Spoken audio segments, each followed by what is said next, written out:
Welcome to టీవీ20 news బులెటిన్ల ముందుగా headlines. America Iran cease fire కు Macron స్వాగతం. లెబనాన్ పరిస్థితిపై ఆందోళన.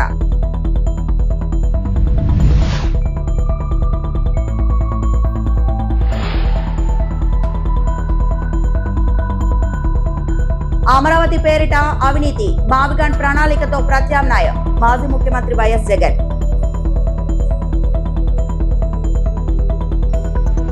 ఫ్రాన్స్ అధ్యక్షుడు ఎమాన్యుయల్ మాక్రాన్ అమెరికా ఇరాన్ మధ్య కుదిరిన కాల్పుల విరమణను స్వాగతించారు. ప్రస్తుతం ఈ సీజ్ ఫైర్ కొనసాగుతున్నట్లు కనిపిస్తోందని ఆయన తెలిపారు. అయితే లెబనాన్ లో పరిస్థితి అత్యంత ఆందోళనకరంగా ఉందని హెచ్చరించిన మాక్రాన్ ఈ ఒప్పందంలో లెబనాన్ ను కూడా చేర్చాల్సిన అవసరం ఉందని స్పష్టం చేశారు. మధ్యప్రాచ్యంలో శాంతి స్థిరంగా ఉండాలంటే అన్ని ప్రాంతాలకు వర్తించే సమగ్ర ఒప్పందం అవసరమని ఆయన అభిప్రాయపడ్డారు. Since the beginning of this conflict, for nearly 40 days now, it is indeed through negotiation that we can provide the security guarantees necessary for stability throughout the region. Therefore, the announcement of this ceasefire is very good news. Regarding the Strait of Hormuz, Iran has announced its readiness to reopen it, which is a positive development. We have been working for several weeks to mobilize our partners in Asia, Europe, and the region. Around 15 countries are currently mobilized and participating in the planning, led by France, to enable the implementation of a strictly defensive mission in coordination with Iran when the conditions are right to facilitate the resumption of maritime traffic. Regarding Lebanon, which, to date, is also included in the ceasefire, which is a good thing and even an essential thing, and where the strikes have ceased in recent hours, the situation is critical. Allow me to say one last word before we begin the work of this council, to welcome the release of Cécile Kohler and Jacques Paris, and the profound relief it brings to all of us. I will have the opportunity to meet with them later this morning. This marks the end of a terrible ordeal lasting 3.5 years, and I want to take this opportunity to thank the Omani authorities for their mediation efforts, particularly. కూటమి ప్రభుత్వంపై తీవ్ర స్థాయిలో విమర్శలు గుప్పించారు ఆంధ్రప్రదేశ్ మాజీ CM YSR Congress party అధినేత YS Jagan. Amaravati పేరుతో భారీ అవినీతి దోపిడీ జరుగుతోందని ఆరోపించారు. అందుకే ప్రత్యామ్నాయంగా మావిగన్ ప్రణాళికను ప్రతిపాదించామని తెలిపారు. ఇంకా అమరావతి గురించి నేను చెప్పాల్సిన పని, అమరావతిలో ఏం జరుగుతా ఉంది అన్నది, ఎంతటి దారుణమైన స్కాములు జరుగుతా ఉన్నాయి అన్నది మనలో అందరికీ కూడా ఇప్పటికీ అర్థమైంది. స్క్వేర్ ఫీట్ కట్టడానికి 5 స్టార్ ఫెసిలిటీస్తో హైదరాబాద్లో కానీ, చెన్నైలో కానీ, బెంగళూరులో కానీ ఎక్కడైనా కూడా కట్టడానికి అయ్యే ఖర్చు 4,500 దాటదు. ఇది 5 స్టార్ లాబీసు, ఇటాలియన్ మార్బులు ఈ స్థాయిలో కట్టే కార్యక్రమాలు చేసినా కూడా అమరావతిలో మాత్రం 12,000, 14,000 అడుగు ఖర్చు. రోడ్లు వేస్తా ఉన్నారు, 6 లేన్ రోడ్లు. నేషనల్ హైవేలు టెండర్లు పిలిస్తే 20 కోట్లు వస్తా ఉన్నాయి. ఇక్కడ మాత్రం 53 కోట్లు లేను. ఎక్కడా లేని స్కాములు. ఎవరి స్కాముల్లో భాగస్తులు అని అంటే ఈనాడు వియంకుడు, బిఎస్ఆర్, బలుసు శ్రీనివాసరావు, చంద్రబాబు నాయుడు బినామీ, అంతా ఇల్లే. వీళ్ళకి మళ్ళీ ఏంది కొత్తగా మొబిలైజేషన్ అడ్వాన్స్. ఇంతకుముందు ఎప్పుడూ లేదు. మొబిలైజేషన్ అడ్వాన్స్ చేయడమైంది కొత్తగా. ఇంతకు ముందంతా వర్కులు చేస్తే బిల్లు ఇచ్చే పరిస్థితి. ఇక్కడ చంద్రబాబు నాయుడు హయాంలో వర్కులు చేయాల్సిన పనిలే. కాంట్రాక్టర్లు మనోళ్లే, మనకు సంబంధించిన వాళ్ళే. ఈనాడు ఇల్లే, అంతా ఇల్లే. అడ్వాన్స్ 10%. ఒక్కొక్కరికి 6,000 కోట్లు వర్కులు అంటే ఒక్కొక్కరికి 600 కోట్లు అడ్వాన్సులు. వర్కులు చేయడం కదా దేవుడు వరకు ఫస్ట్ మొబిలైజేషన్ అడ్వాన్సులు 600 కోట్లు ఒక్కొక్కరికి. ఈ స్థాయిలో దోచేస్తా ఉన్నారు. ఎక్కడా కూడా రాష్ట్రానికి సంబంధించిన ఆదాయాలు ఇక రాష్ట్రానికి ఎలా వస్తాయి?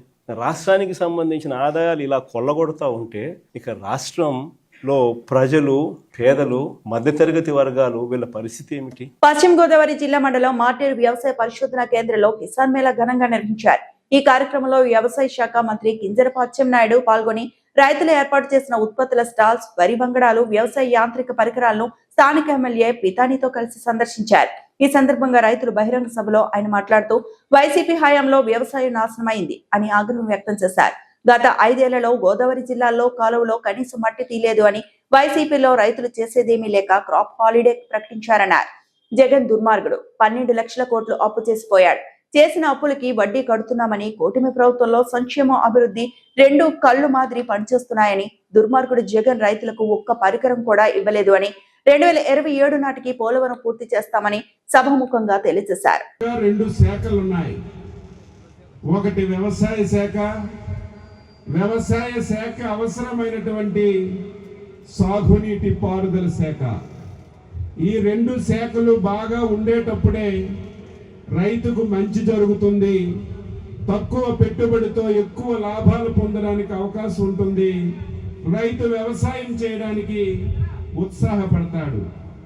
దురదృష్టం ఏమిటంటే 2019 నుంచి 24 వరకు ఈ 2 ప్రధాన శాఖలకి పాలించినటువంటి ప్రభుత్వం తాళా వేసిందని చెప్పి మీ అందరికీ ఈ సందర్భంగా తెలియజేస్తున్నాను.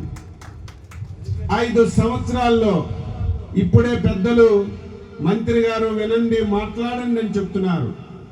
5 సంవత్సరాల్లో ఈ 2 జిల్లాలనే తీసుకుందాం.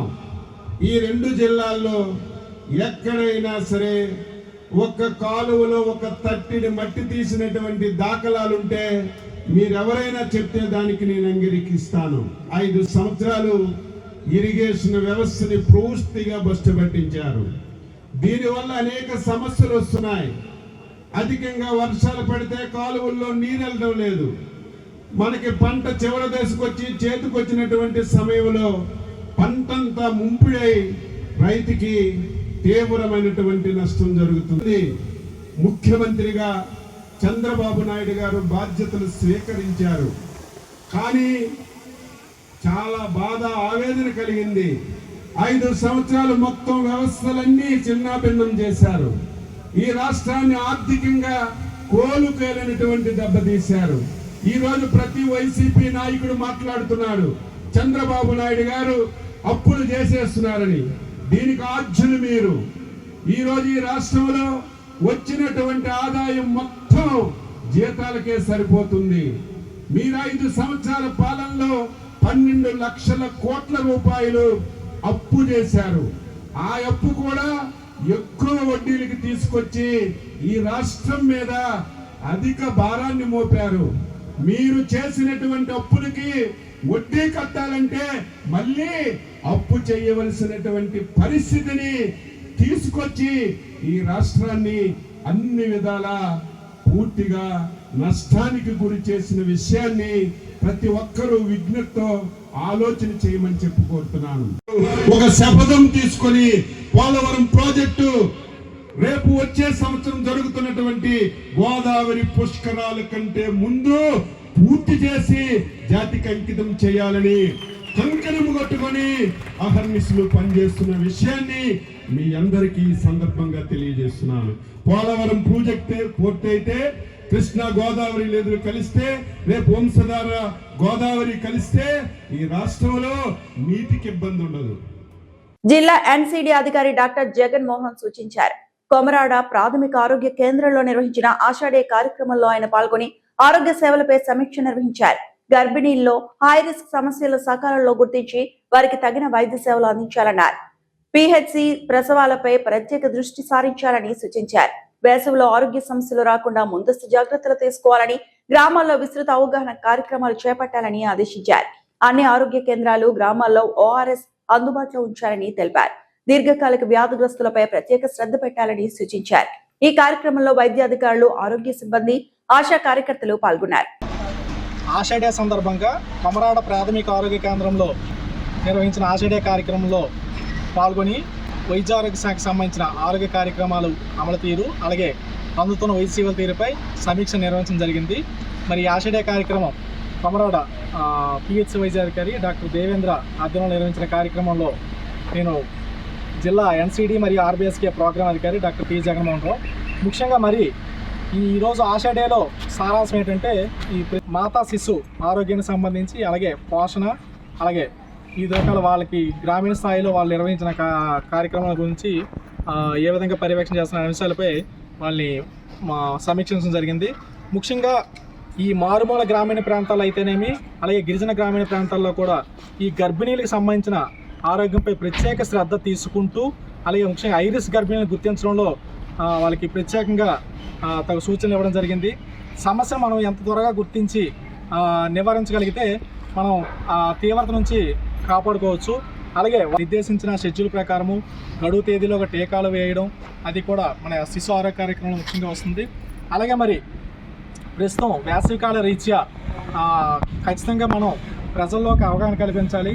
ఈ వేసవి అంటే వాతావరణం ఉష్ణోగ్రత పెరుగుతున్న వల్ల దానివల్ల వచ్చే అనారోగ్య సమస్యలు వాటిపై పూర్తిగా వాళ్ళకి తగు సూచనలు జరిగింది. అలాగే అందుకు సంబంధించిన కరపత్రాలు అయితేనేమి, అలాగే ఓఆర్ఎస్ ప్యాకెట్లు కూడా అందుబాటులో ఉన్నవి లేనివి కూడా వాళ్ళు అడగడం జరిగింది. ప్రతి ఒక్కరు కూడా గ్రామీణ స్థాయిలో ఓఆర్ఎస్ ప్యాకెట్లు అందుబాటులో ఉంచుకోవాలి. ముఖ్యంగా ప్రజల్లో అవగాహన కల్పించి ఈ వేసవి రీత్యా ఎటువంటి అనారోగ్య సమస్యలు వస్తాయి, రాకుండా ఏ విధమైన జాగ్రత్త తీసుకోవాలి అనే అంశాలపై ప్రతి ఒక్కరు కూడా అటు కమ్యూనిటీ హెల్త్ వర్కర్ రంగం నుంచి వైద్య అధికారుల వరకు కూడా ఈ అవగాహన కార్యక్రమాలు అనేది గ్రామీణ స్థాయిలో చేపట్టాలి తప్పనిసరిగా. ఆ విధంగా వాళ్ళకి సూచనలు ఇవ్వడం జరిగింది. మరి అదేవిధంగా ఓఆర్ఎస్ని వినియోగించే పద్ధతిని కూడా వాళ్ళు ప్రాక్టికల్గా ఏ విధంగా వాళ్ళకున్న పరిజ్ఞానాన్ని కూడా గమనించడం జరిగింది. ముఖ్యంగా ఈ ఉపాధి హామీ వేతనదారులు ఎవరైతే ఉన్నారో ఎన్ఐడిజిఎస్ వాళ్ళకి కూడా ఆయా అక్కడ నిర్వహించే దగ్గరికి వెళ్ళి మిగతా సంబంధిత శాఖలతో కూడా సమన్వయం చేసుకుంటూ ఈ అవగాహన కార్యక్రమాలు అనేది తప్పనిసరిగా నిర్వహించాలి. మరి ఈ విధంగా వీటితో పాటుగా మిగతా ఆరోగ్య కార్యక్రమం అయితేనే మేము ముఖ్యంగా జీవనశైలి వ్యాధులు సంబంధించిన ఎన్సిడి సర్వే, అంటే నాన్ కమ్యూనికబుల్ డిసీజ్ అసంక్రమిత వ్యాధులు అయినటువంటి బీపీ, షుగరు, అలాగే ఇప్పుడు కాలక్రమేణా మారుతున్న జీవనశైలి ఆహారం బట్టి క్యాన్సర్ లక్షణాలు కూడా గుర్తించడంపై ప్రత్యేకంగా సర్వే అనేది ఆల్రెడీ కొనసాగుతుంది.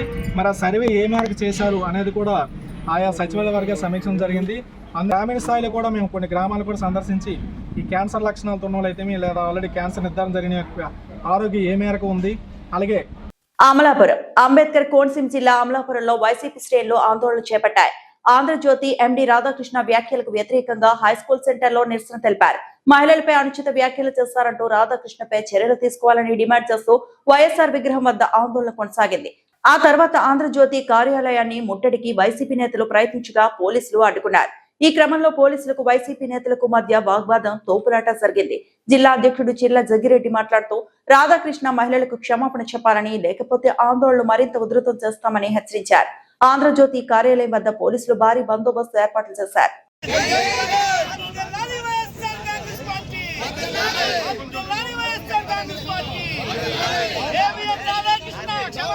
కోట్ల రూపాయలు ఒకవైపు జీతాలకు డబ్బులు లేవని చెప్తున్నటువంటి మీరు ఒక స్క్వేర్ ఫీట్ మన ఏదైతే ఢిల్లీలో ఉన్నటువంటి మన పార్లమెంట్ కట్టుకున్నాం, పార్లమెంట్ కట్టడానికి 4,000 రూపాయలు స్క్వేర్ ఫీట్కి అవుతూ ఉంటే, అలాగే తెలంగాణ మరి ఏదైతే సచివాలయం 52 సచివాలయం కట్టినటువంటి బిల్డింగ్కి తెలంగాణలో 3,500 రూపాయలు ఖర్చు అవుతూ ఉంటే, ఈరోజు ఏదైతే ఒక వర్గానికో తెలుగుదేశం పార్టీ నాయకులకు ఆస్తులు పెంచుకోవడానికి పెట్టినటువంటి అమరావతిలో మరి మునిగిపోయేటువంటి చోట, నీళ్లలో మునిగిపోయేటువంటి చోట మీరు 14,000 స్క్వేర్ ఫీట్కి మీరు ఏ రకంగా ప్రజల యొక్క డబ్బు ఖర్చు పెడుతున్నారు, దీనికి సమాధానం చెప్పాల్సిన బాధ్యత మీకు లేదా అని ఈ సందర్భంగా మేము వారిని గట్టిగా నిలదీస్తూ ఉన్నాం.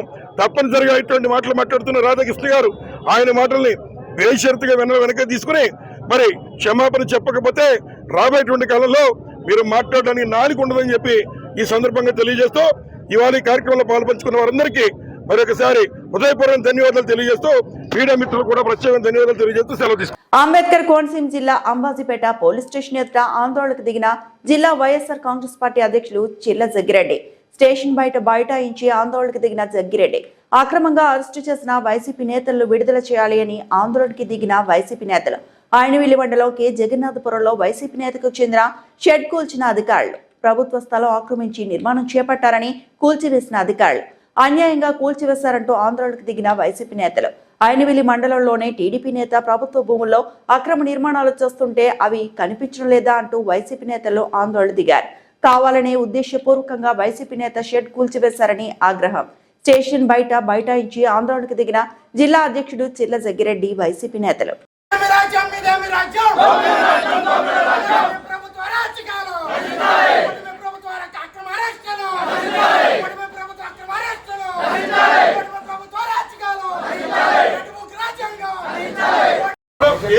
కేసు లేదంటున్నారు, కేసు లేదు, ఏమీ లేదు, ప్రివెంటివ్ అరెస్ట్ ఏమంటే ఇష్యూ అయిపోయింది. ఇంకా మీరు లోపల ఏం చదువుతున్నామని ఏంటి అరెస్ట్ సార్? ఆయన రిలీజ్ చేయాలి కదా, ఆయన మీరు రిలీజ్ చేయకుండా నేను వచ్చాను.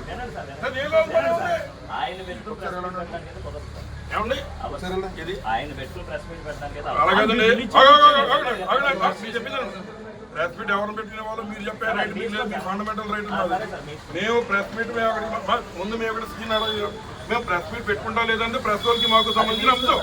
మేము ఏ కేసు లేకుండా ఒక వ్యక్తిని నిర్బంధించే హక్కు మీకు లేదు. సివిల్ కేసులో బెయిల్ వాళ్ళు వెంటనే ఇచ్చి పంపించండి. ఎంత పెడతారు మీరు ఐవల్ స్టేషన్ అయితే ఎక్కడికి ఎలా పెడతారు? మీరు అలాగే ఏ చట్టంలో పెడతారు? కేసు పెట్టి ఇచ్చేయండి.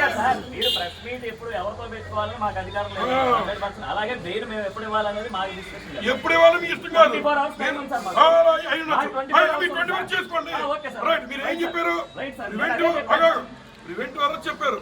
ప్రివెంటివ్ అరెస్ట్ పెట్టి మీరు ఎంతకాలం కూర్చోబెట్టడం లేదు. అయ్యుండొచ్చు. మరి అట్లయితే ఏ కేసులో నిర్బంధించారు? మీరు ఇష్యూ అయిపోయిన తర్వాత సరే మీరు చెప్తారంటే మీ పని మీద మా పని వాళ్ళు పోలీసులు అతను తీసుకొచ్చి డేవిడ్ కూర్చోబెట్టి ఏదో తప్పు చేసినట్టు పంపించకుండా మీరు చేస్తారు. అసలు వాస్తవంగా మీకు సంబంధించిన ఇష్యూ కాదు. సివిల్ డిస్ప్యూట్ లేకపోతే ఎట్లాగా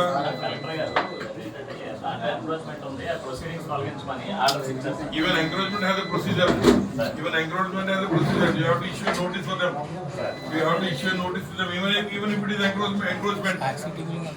మరి ఎంకరేజ్మెంట్ అన్న నోటీస్ చేయాలి తప్ప ఇట్లా అక్కడ ఉన్నటువంటి ఆయన్ని తీసుకొచ్చేసి ఆయన వల్ల కూర్చోబెట్టేసి షుగర్ బీపీ ఉంటే ఏమైపోతుందో కూర్చోబెట్టేసి ఏ సెక్షన్ వేసారో చెప్పట్లేదు. మళ్ళీ ఎక్కడి నుంచో రావాలంటున్నారు. ఎందుకు వెయిట్ చేయాలి? మేము మా టైం పాటు చేసుకుంటాం.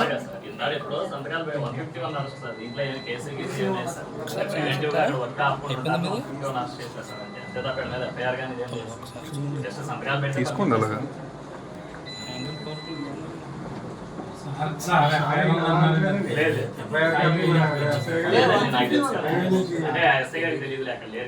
ఎఫ్ఐఆర్ ఏం లేదు సార్, ఓన్లీ 151 అరెస్ట్ చేశాను.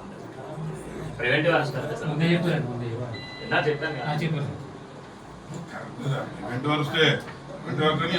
పోషణ్ పక్వాడా కార్యక్రమానికి ఎమ్మెల్యే బొజ్జల సుధీర్ రెడ్డిని ఐసిడిఎస్ అధికారులు ఆహ్వానించారు. ఏప్రిల్ 9 నుండి 23 వరకు దేశవ్యాప్తంగా నిర్వహించనున్న 8వ విడత పోషణ్ పక్వాడా కార్యక్రమాలకు హాజరు కావాలని సిడిపిఓ బి శాంతిదుర్గ ఎమ్మెల్యేను కోరారు.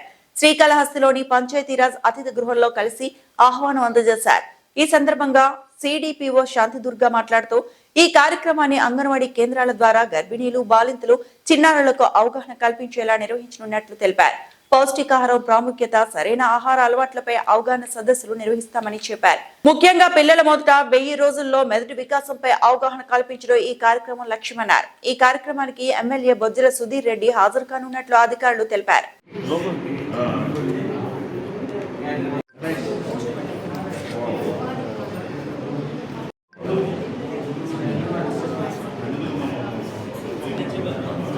అన్నాడు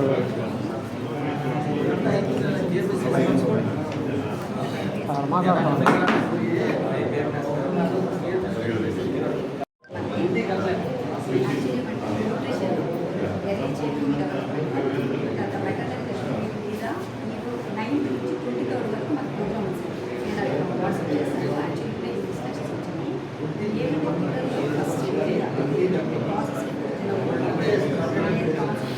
స్క్రీన్ టైం తగ్గించారు పిల్లలకి.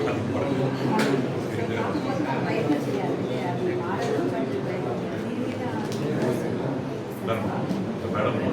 ఒక డేట్ ఒక date 16th and 18th. Media ముసుగులో నీచ రాజకీయాలు చేస్తున్న ఏబిఎన్ న్యూస్ ఛానల్, ఆంధ్రజ్యోతి పత్రికపై ఆగ్రహం వ్యక్తం చేసిన అనంతపురం అర్బన్ వైఎస్ఆర్సీపీ నాయకులు. ఏబిఎన్ రాధాకృష్ణ వైఎస్ఆర్సీపీ మహిళపైన తప్పుడు మాటలు మాట్లాడటానికి నోరు ఎలా వచ్చిందో అర్థం కావడం లేదన్నారు.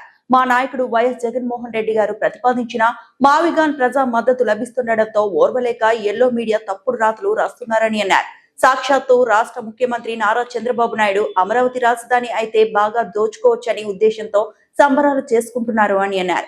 పచ్చ మీడియా పైశాచిక ఆనందానికి చర్మగీతం పాడే రోజు దగ్గరలోనే ఉందంటూ హెచ్చరించారు. పచ్చ మీడియా మహిళలకు క్షమాపణ చెప్పేంత వరకు మేము పోరాటం చేస్తూనే ఉంటామని హెచ్చరించారు.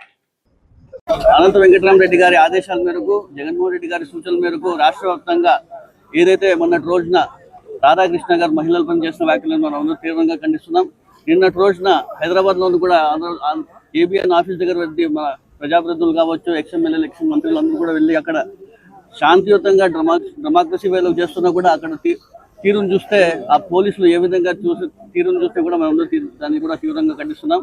జగన్మోహన్ రెడ్డి గారు 3 ప్రాంతాలు అభివృద్ధి చెందాలా, 3 ప్రాంతాలు అభివృద్ధి చెందితే అక్కడ ఉన్నటువంటి ప్రజలకు భవిష్యత్తు బాగుంటుందని చెప్పేసి దాదాపుగా 60 లక్షల మంది ఉన్నటువంటి ప్రజలు అక్కడ అందరూ బాగుపడతారు, బాగుంటుందని చెప్పేసి ఒక ప్రతిపాదన తీసుకొస్తే ఆ ప్రతిపాదన బాగుంది అని చెప్పేసి రాష్ట్రం అంతా చర్చ జరుగుతుంటే ఎట్టి పరిస్థితుల్లో దీన్ని డైవర్షన్ పాలిటిక్స్ చేయాలని చెప్పేసి చంద్రబాబు నాయుడు గారు రాధాకృష్ణ గారు చెప్పడం, రాధాకృష్ణ గారు చేసిన వ్యాఖ్యల్ని మేము తీవ్రంగా ఖండిస్తున్నాం. ఈరోజు వైఎస్ఆర్సీపీ నాయకులపైన, మహిళలపైన, వాళ్ళ భార్యలపైన ఈరోజు చేసిన వ్యాఖ్యల్ని మేము తీవ్రంగా ఖండిస్తున్నాం. జర్నలిజానికే ప్రజలందరూ కూడా ఏంది ఇలా మాట్లాడుతున్నాడని చెప్పి అసహించుకునే విధంగా ఈరోజు రాధాకృష్ణ గారు చేస్తున్నారు. దీన్ని ఖచ్చితంగా కూడా ప్రజలందరూ కూడా గమనించాలా. రాధాకృష్ణ గారు మనం మొదటి నుంచి కూడా మనం చూస్తున్నాం, కేవలం మన చంద్రబాబు నాయుడుకు వన్ సైడ్గా ఉన్నారు, వన్ సైడ్ పార్టీగా చేస్తున్నారు. చేయండి మేము కారణం, కానీ ఇలాంటి వ్యాఖ్యలు చేయడం వల్ల ఏ విధంగా ప్రజలందరూ కూడా ఒక జర్నలిజానికే ఒక అన్ని విధాల మహిళల మీద దాడులు, అత్యాచారాలు, అఘాయిత్యాలు పెచ్చిమీరిపోయాయి. అందులో భాగంగానే చంద్రబాబు నాయుడు గారి డైరెక్షన్ లో ఏబిఎన్ రాధాకృష్ణ గారు ఈ రోజు డైరెక్ట్ వైఎస్ఆర్ పార్టీ మహిళలను, వైఎస్ఆర్ పార్టీ నాయకుల భార్యలనే టార్గెట్ చేసి మాట్లాడుతున్నారంటే మీకు సిగ్గు లేదా? మీకు చేత కాదా జగన్మోహన్ రెడ్డి గారితో డైరెక్ట్ గా మీరు అటాక్ చేయడానికి, డైరెక్ట్ గా జగనన్నతో పోటీ పడడానికి మీకు దమ్ము ధైర్యం లేదని చంద్రబాబు నాయుడు గారిని, అదే విధంగా ఏబిఎన్ రాధాకృష్ణ గారిని అడుగుతున్నాను. అయ్యా ఏబిఎన్ రాధాకృష్ణ, నువ్వు కడుపులేక అన్నం తిని మాట్లాడుతున్నావా, పెంట తిని మాట్లాడుతున్నావా? ఏమి మాట్లాడిస్తున్నావు ఛానల్లో? నీకు దమ్ము ధైర్యం ఉంటే నువ్వు నిజంగానే మీ అమ్మ కడుపున పుట్టి ఉంటే ఈ రోజు వదలమను, మీ ఆఫీస్ వదలమను. నిరసన తెలియజేస్తామంటే కూడా 3 అంచెల భద్రతతో పోలీసులు ఏర్పాటు చేసినావే, నీకు సిగ్గు శరము లేదా? మీకు తొత్తుగా లోకేష్ బాబు ఈ రోజు ఏబిఎన్ కు తొత్తుగా వ్యవహరిస్తున్నాడు. లోకేష్ గారు, నీకు కూడా భార్య ఉంది, నీకు కూడా తల్లి ఉంది. ఖచ్చితంగా ఇది తిరిగి నీకు వస్తుందని తెలియజేస్తున్నాం. మర్యాదగా బేషరతుగా ఏబిఎన్ రాధాకృష్ణ బయటకు వచ్చి అందరి మహిళలకు, వైఎస్ఆర్ పార్టీలో ఉండే ప్రతి మహిళకు క్షమాపణ చెప్పాల్సిందే. ఈ ప్రభుత్వం వెంటనే స్పందించి ఆ దుర్మార్గుడు, ఆ నీతి లేని జర్నలిజం చేస్తున్న ఏబిఎన్ రాధాకృష్ణ మీద. ఈ వార్తలంతటితో సమాప్తం.